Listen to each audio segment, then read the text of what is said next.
குறிப்பாக ஆதவ் அர்ஜுனா, ஏண்டா என்னதாண்டா பாவம் பண்ணான் விஜய், உங்களுக்கு எதுக்குடா இந்த நிலைமையை உருவாக்குறீங்க? சரி, அவனை என்ன தான் செய்ய போகிறீங்க? விஜய் என்ன தான் செய்ய போகிறீங்க? இது ஒரு அறிவுபூர்வமான விஷயமாடா. எதிரிகளை மேலே மேலே உருவாக்கிக்கிட்டே இருக்கீங்களே. நான் தெரியாமல் தான் கேட்குறேன். அந்த ஆதவ அர்ஜுனா எரும மாடை கேட்குறேன். அந்த எரும மாடை எதிரிகளை உருவாக்குறது வந்து புத்திசாலித்தனமாடா, அது முட்டாள்தனம்டா. எதிரிகளை எதிர்கொள்வது வீரம். நீங்கள் எதிரிகளை எதிர்கொள்ள தினம் புதுசாக எதிரிகளை உருவாக்கி உருவாக்கி உருவாக்கி உருவாக்கி தரீங்க. நீங்கள் சம்பந்தமே இல்லாமல் இப்போ திடீர்னு வந்து ரஜினிகாந்தை எடுக்கிறீங்க. ரஜினிகாந்தை வந்து திமுக மிரட்டுச்சுன்றீங்க. எதனா ஆதாரம் இருக்காடா அதுக்கு? அவர் அரசியலுக்கு வந்தார், அவரே வந்து வரேன்னு சொன்ன அறிவிப்பு கொடுத்தாரு, வரத்துக்கு முன்னாடியே விலகிட்டார். ஆண்ட கட்சியோ ஆளுங்கட்சியோ வந்து விஜய்க்கு எதிரான நிலையில இன்னும் வந்து இறங்கவே இல்லை. அவன் பாணியிலே சொன்னால் இன்னும் இறங்கி அடிக்க ஆரம்பிக்கவே இல்லை. ஆனால் அதுக்குள்ளே வந்து பார்த்தீங்கன்னா வந்து விஜய் வந்து ஆஃப்லைன். அப்புறம் என்னமோ பெருசாக அப்படியே வந்து பாலியல் குற்றங்கள் நடக்குது, சட்டம் ஒழுங்கு சரியில்லை. உங்கள் கட்சி பொம்பளைங்க எப்படி இருக்காங்க பாருங்க. முதல்ல இன்னும் பேசுகிறாங்கன்னு தெரியுமா? முதல்ல 1000 தங்கச்சி இருக்கிறோம், 1000 அக்கா இருக்கிறோம், பொண்டாட்டியா கூட இருந்துட்டு போறோமே, எங்க தளபதிக்கு நாங்க நிப்போம். தமிழ்நாடு அரசியலில் வந்து ஜெயலலிதாவை பார்த்து பயந்த காலம் உண்டு. அந்த ஜெயலலிதாவை எதிர்த்து நின்னது ரஜினிகாந்த். ஒற்றை மனிதர். வரலாறு தெரியாமல் பேசுறீங்க. யாரை பற்றி யாரா பேசுறது? நேற்று வரைக்கும் விஜய் காலை நக்கிட்டு இருந்தானுங்க. இப்போ மெல்ல வந்துட்டாரு, சென்னைக்கு வந்துட்டாரு. அஜித்து ஷூ எல்லாம் கட்டிட்டு இருப்பாரு, அப்படியே அவர் காலை போய் நக்கலாம். அந்த பேச்சு பாருங்க.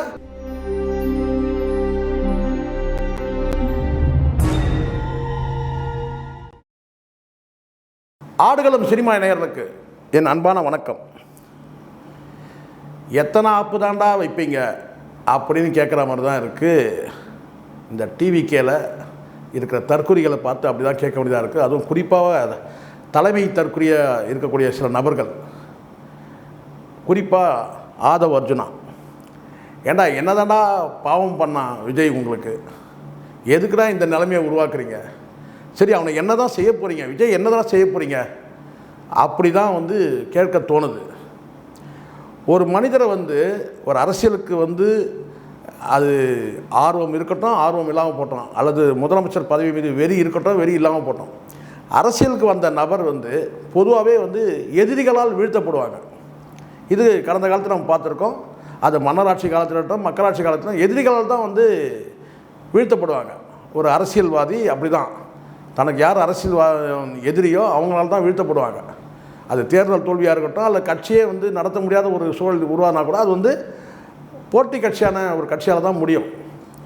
ஆனால் சொந்த கட்சியிலேயே இப்படி இருக்கிறீங்களேன்றது தான் ஒரு வருத்தமாகவும் இருக்குது. என்னதாண்டா அவன் பண்ணான் உங்களுக்கு? எதுக்குடா இப்படி பண்ணுறீங்க அப்படின்னு கேட்குறதா தான் இருக்குது. குறிப்பாக அறிவோடு தான் நீங்கள் அரசியல் நடத்துகிறீங்களா? நேரடியாகவே நான் கேட்குறேன். நான் இந்த கேள்வி ஜான் ஆரோக்கியசாமி இந்த கேள்வி வைக்க மாட்டேன். ஏன்னா ஜான் ஆரோக்கியசாமி கையை தாண்டி இந்த டிவிக்கோட நடவடிக்கைகள் அப்படி இருக்குது. ஏன்னா ஒரு எதிரியை ஒரே வார்த்தையில் சுருக்கமாக சொல்லிடுறேன். ஒரே வார்த்தை சொன்னாங்க, எதிரிகளை எதிர்கொள்வது வீரம், எதிரிகளை உருவாக்குவது முட்டாள்தனம். இது ஒரு அறிவுபூர்வமான விஷயமாடா. எதிரிகளை மேலே மேலே உருவாக்கிக்கிட்டே இருக்கீங்களே. நான் தெரியாமல் தான் கேட்குறேன். அந்த ஆதவ அர்ஜுனா எரும மாடை கேட்குறேன். அந்த எரும மாடை எதிரிகளை உருவாக்குறது புத்திசாலித்தனமாடா, அது முட்டாள்தனம்டா. எதிரிகளை எதிர்கொள்வது வீரம். நீங்கள் எதிரிகளை எதிர்கொள்ள தினம் புதுசாக எதிரிகளை உருவாக்கி உருவாக்கி உருவாக்கி உருவாக்கி தரீங்க. நீங்கள் என்னடா வேலை இது? சம்பந்தமே இல்லாமல் இப்போ திடீர்னு ரஜினிகாந்தை எடுக்கிறீங்க. ரஜினிகாந்தை திமுக மிரட்டுச்சுன்றீங்க. எதனா ஆதாரம் இருக்காடா அதுக்கு? அவர் அரசியலுக்கு வந்தார், அவரே வரேன்னு சொன்ன அறிவிப்பு கொடுத்தாரு, வரத்துக்கு முன்னாடியே விலகிட்டார். அதுக்கு ரெண்டே காரணம் தான். ஒன்று மத்தியில் இருக்கிற பாஜக கொடுத்த அழுத்தம், ரெண்டாவது கேட்டால் உடல்நிலை சரியில்லாத சூழல். அவ்வளோதான். அதாண்டி அவர் சினிமாவில் நடிக்கிறன்னா சினிமா அவருக்கு கம்ஃபர்டபுள் ஜோன். அது சினிமா என்பது ரஜினிகாந்த் அவர்களுக்கு உடல்நிலை பாதிக்கப்பட்டிருந்தால் கூட அவருடைய தொழில் காலமாக நடத்துகிற தொழில், அதில் அவர் எப்படி தன்னுடைய உடலை பாதுகாத்து கொள்ள முடியுன்றது அவருக்கு தெரியும். ஆனால் அரசியல் அப்படி கிடையாது. அரசியல் என்பது 24 மணி நேரம் வேலை செய்யக்கூடியது. இப்போ உங்கள் விஜய் மாதிரி 6 மணிக்கானா பார்த்தோன்னா ஆஃப்லைனுக்கு போயிடுறது, மறுநாள் காலையில் 10 மணிக்கு ஆன்லைனுக்கு வர்றதுலாம் கிடையாதுடா. 24 மணி நேரம் உழைக்கணும். விஜய்க்கு பின்னடைவு என்ன? ஆஃப்லைனுக்கு போகிறது தான் பின்னடைவு. அது இல்லாமல் அறிவு இல்லாமல் இருக்கிறது பின்னடைவு. அறிவார்ந்த கூட்டத்தை பக்கத்தில் வச்சுக்காமல் இருக்கிறது பின்னடைவு. விஜய்க்கு எத்தனை பின்னடைவு இருக்குது பாருங்கள். அரசியல் எதிர்க்கட்சிகளால் பின்னடைவு கிடையாது, அரசியல் ஆளுங்கட்சியால் பின்னடைவு கிடையாது. ஆண்ட கட்சியோ ஆளுங்கட்சியோ விஜய்க்கு எதிரான நிலையில் இன்னும் இறங்கவே இல்லை. அவன் பாணியிலே சொன்னால் இன்னும் இறங்கி அடிக்க ஆரம்பிக்கவே இல்லை. ஆனால் அதுக்குள்ளே பார்த்தீங்கன்னா விஜய் ஆஃப்லைன், எப்போ ஆன்லைனில் இருப்பார் தெரியாது. இந்த சுச்சுவேஷனில் கட்சி முழுவதுமாக கைப்பற்றி இந்த ஆதவ அர்ஜுனான்ற பொறுக்கிகள் இல்லாத கதையெல்லாம் பேசுகிறீங்களாடா, இருக்கிற கதையை பேச போல. ரஜினிகாந்த் மிரட்டினது திமுக, ஆனால் ரஜினிகாந்த் வலிமையாக இல்லை, எங்கள் தலைவர் வலிமையாக இருக்கிறாரு. ஏன்னா அவன் நெஞ்சை நக்கிறதுக்கு வேறு வழியே இல்லையடா, உங்களுக்கு வேறு வாய்ப்பே இல்லையடா. இப்படி கூட நெஞ்சை நக்குவாங்களடா? என்னதான்டா பண்ண போகிறீங்க?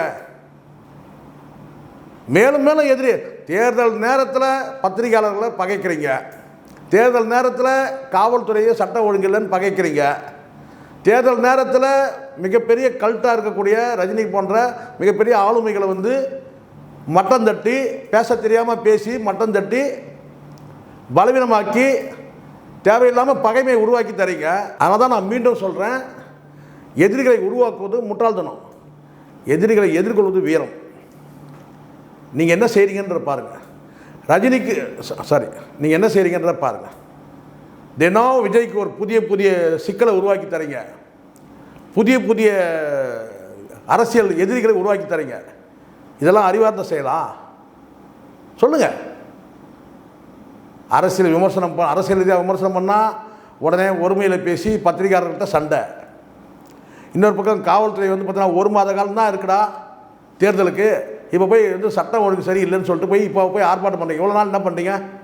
இத்தனை வருஷம் என்னடா பண்ணீங்க? 2 வருஷம் என்னடா பண்ணீங்க? சட்டம் ஒழுங்கு சரியில்லைன்றது இன்றைக்கி தான் சரியில்லையா? எப்போவும் அங்கே ஒன்று இங்கே ஒன்றுமா நடக்கிறது தானே. கடந்த ஆட்சி நடக்கலையா? நீங்கள் ஆட்சியில் வந்தால் நடக்காதா? சொல்லுங்கள். பாலியல் குற்றமே நடக்காதா? உங்கள் கட்சியே காஜி கட்சி தான்டா. ஹிட்லர் எப்படி நாஜி கட்சி நடத்தணும்னா அதுமாதிரி உங்கள் கட்சி காஜி கட்சி. அப்புறம் என்னமோ பெருசாக அப்படியே பாலியல் குற்றங்கள் நடக்குது, சட்டம் ஒழுங்கு சரியில்லை.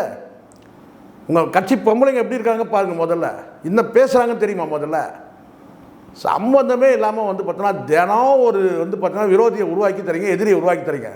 உங்கள்கிட்ட சிக்கி சீரழிகிறாண்டா விஜய். இதான சத்தியமான உண்மை. அரசியல் கட்சி நடத்த தெரியாத ஒரு கூட்டத்தை வச்சுக்கிட்டு, அரசியலில் பார்த்தீங்கன்னா வெறும் ஆசைகளை மட்டுமே வச்சுக்கிட்டு, முதலமைச்சர் ஆகணுன்ற ஒரு ஆசையை மட்டுமே வச்சுக்கிட்டு தற்குறித்தனமாக அரசியல் பண்ணி நாட்டை நாசமாகறீங்க. அரசியலே இன்றைக்கி பார்த்தீங்கன்னா ஒரு வெறுப்பு வர அளவுக்கு கொண்டு போகிறீங்க. இன்றைக்கி தமிழ்நாடு அரசியலை பார்த்து ஒரு வெறுப்படைகிற சூழல் வருது. ஒரு வெறுப்பு அரசியல் திணிக்கிறீங்க. நீங்கள் ஏதாவது ஒரு அறிவுபூர்வமாக பேச்சு இருக்காடா? அவங்க பேச்சு தமிழ் ஒழுங்காக பேச தெரியுதாடா அவனுக்கு? எரும மாடு மாதிரி வளர்ந்துருக்கான்.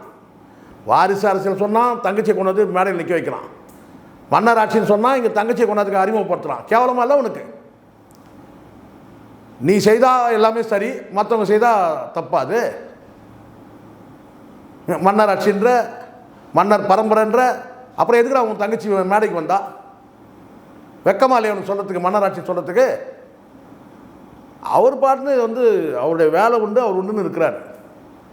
பயப்படுற ஆளடா, பயப்பட. உனக்கு தெரியுமாடா 90 என்ன நடந்தது தெரியுமாடா உனக்கு?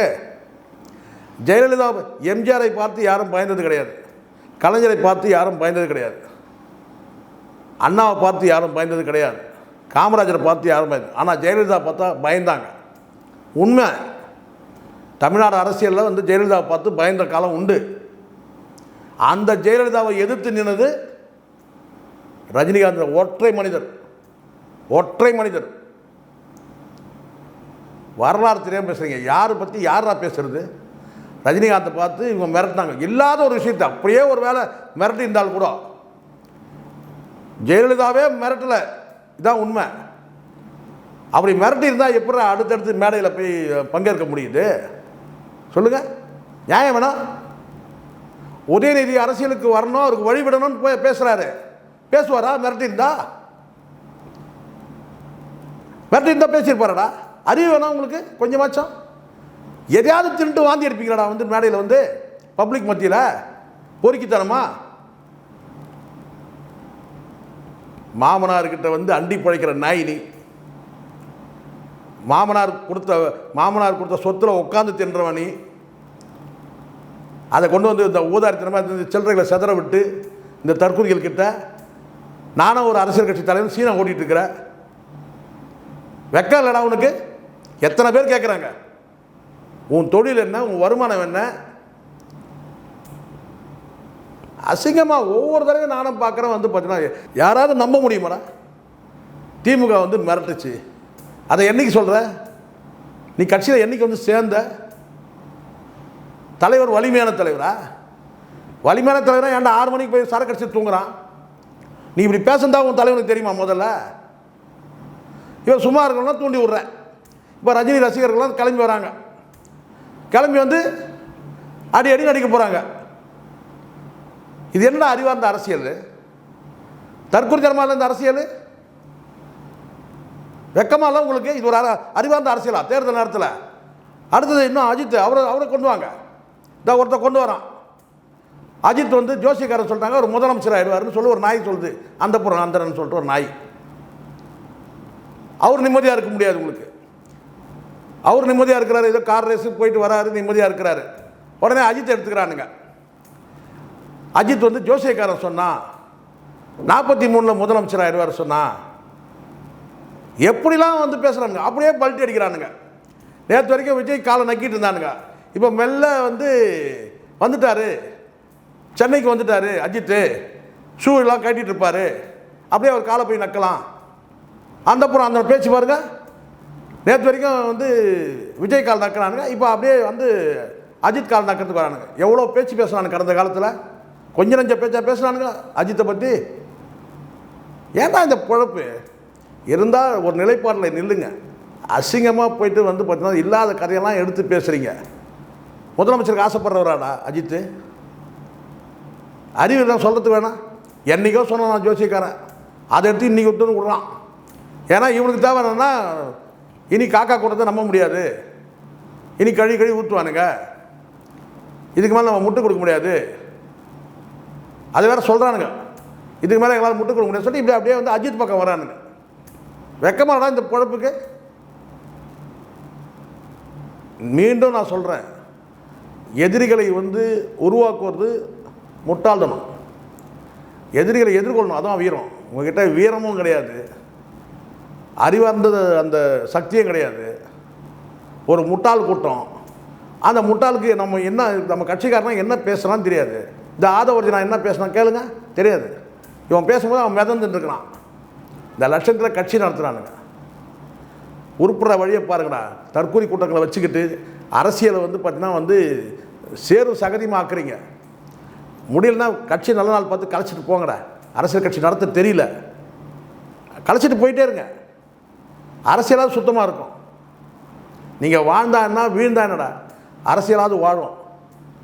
இருக்கிற கட்சி எத்தனை கட்சி இருக்குது? உங்களை மாதிரி யாராவது கட்சி நடத்துகிறாங்க? கேவலமாக எப்படி எதை எங்கே பேசணும், எப்படி பேசணும், என்ன பேசணும்? நீங்களாம் உங்களுக்கெல்லாம் வந்து ஒரு இப்போ தெரியுதா? நல்லா தெரிஞ்சிச்சு, பிரகாசமாக தெரியுது, பளிச்சுன்னு தெரியுது. விஜய் வந்து எல்லாத்தையும் விட்டுட்டு நடு ரோட்டில் நிற்க போகிறான், அது நல்லா தெரியுது. நீங்கள் வேணால் பாருங்கள். அரசியலில் மிகப்பெரிய வந்து எந்த நடிகரும் இனி அரசியலுக்கே வராத அளவுக்கு ஒரு பாடமாக வந்து விஜயுடைய வாழ்க்கை அமைய போகுது. பொறுத்து இருந்து பாருங்கள். இந்த இடத்துல நான் சொல்கிறேன், கவனமாக கேளுங்க. விஜயோட ரசிகர்கள் கேளுங்க. ஆதவர்ஜனா வந்து கட்சியை வளர்க்குறதுக்கோ விஜயை வாழ வைக்கிறதுக்கோ வரல, விஜயை அழிக்க வந்திருக்கிறான். அழுத்தமாக பதிவு பண்ணுறேன், என் உள்ளத்தில் எதுவும் கெட்ட எண்ணம் கிடையாது. அவன் விஜயை அழிக்க வந்திருக்கிறான். கட்சியை கூட வந்து பார்த்தீங்கன்னா அவன் கைப்பற்றதுக்கான வந்து வாய்ப்பு கூட இருக்குது. அந்த மாதிரி தான் இப்போ போயிட்டுருக்கு. அடிப்படையிலே அவன் வந்து பார்த்தீங்கன்னா வந்து விஜய் ரசிகரே கிடையாது. இன்னும் சொல்ல போனால் அவன் அஜித் ரசிகன்றது தான் எனக்கு வந்த தகவல். இதான் ஏதோ சொல்லணுன்றதுக்காக சொல்லலை. இப்போ லேட்டஸ்ட்டாக வர தகவல் கேட்டால் விஜய் இன்றைக்கி வரைக்கும் அவன் சொல்லிக்கிட்டே கிடையாது. நான் வந்து விஜய் இப்போ யார் வேணால் அந்த கட்சியில் இருக்க மற்றவங்களாம் சொல்லுவாங்க நான் விஜய் ரசிகர் அப்படி சொல்லுவாங்க. எங்கே சொல்லுங்க பார்ப்போம். சொல்ல முடியாது. காரணம் கேட்டால் அவன் அஜித் ரசிகன் தான் தகவலே. அதனால் நான் இப்பவும் சொல்கிறேன், மாற்று கருத்து, அரசியல் ரீதியாக மாற்று கருத்துக்கு நம்ம விஜயை நம்ம சாடுறோம், அது வேறு. ஆனால் முக்கியமான ஒரு இதை யாரும் பேச மாட்டாங்க, யாரும் சொல்ல மாட்டாங்க. விஜய் வந்து அழிவு காலத்தை நோக்கி நகர்ந்துட்டுருக்கிறான், அழிவு காலத்தை நோக்கி தள்ளுறானுங்க. அதில் குறிப்பாக இந்த ஆதவர்ஜனா வந்து சாதாரண ஆள் கிடையாது. அவன் அமாவாசை சொந்த மாமனாருக்கே சோதனை கொடுத்தவன், சொந்த மனைவிக்கு சோதனை கொடுத்தவன், சொந்த மச்சானுக்கும் மாமியாருக்கும் சொந்த பந்தங்க அத்தனை பேருக்கும் சோதனை கொடுத்தவன், என்ன இருக்கிற அரசியல் கட்சியில் விசுவாசமாக இருந்தவங்க கிடையாது, உண்மையாக இருந்தவங்க கிடையாது. அவன் வந்து இன்றைக்கி வந்து விஜய் பக்கத்தில் வந்து விஜய் வந்து ஆட்டி படைக்கிறான். எச்சரிக்கையாக இருங்க. கூட இருக்கிற மற்ற கும்பல்லாம் வந்து அவன் போடுற காசுக்கு வந்து பார்த்தீங்கன்னா வந்து இரையாகக்கூடியவனுங்க. கவனமாக உங்கள் தலைவரை நீங்கள் தான் பாதுகாக்கணும். மனசாட்சியோட உண்மையான விஜய் ரசிகர்கள் யாராக இருந்தாங்கன்னா நான் சொல்லக்கூடியது புரியும். அவ்வளோதான். நன்றி, வணக்கம்.